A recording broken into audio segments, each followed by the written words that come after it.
নমস্কার বন্ধুগণ, তোমরা সবাই কেমন আছো? আশা করি ভালোই আছো। আমিও ভালো আছি তোমাদের আশীর্বাদে এবং ভগবানের কৃপায়।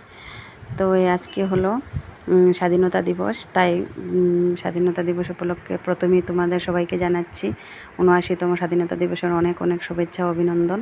তারপরে যে আমাদের মাননীয় বিধায়ক মহাশয় পতাকা উত্তোলন করেছেন, তো পতাকা উত্তোলনের পর আমরা জাতীয় সঙ্গীত গান করে তারপরে একটা রঙ্গোলি দেখাচ্ছি তোমাদেরকে। এই রঙ্গোলিটা করেছে একজন দিদিভাই, সত্যি ওনার হাতের কাজটা এত সুন্দর। তো ওনার আরও হাতের কাজ আছে, কোনো সময় অন্য সময় আমি শেয়ার করে নেব ওনার ঘরে গেলে।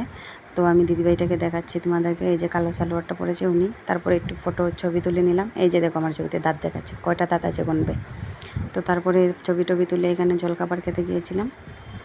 সামান্য জলখাবারের ব্যবস্থা করেছিলেন আমাদের সবার জন্যই। তো আমরা সবাই মিলে জলখাবার খেয়ে, আর একটা জিনিস, সবাই মিলে একসাথে যা কিছুই খাও না কেন তার আনন্দটাই আলাদা হয় বন্ধুরা। তো সবাই মিলে জলখাবার খেয়ে যে যার পার্টিতে আবার ফিরে এসেছিলাম। টাটা।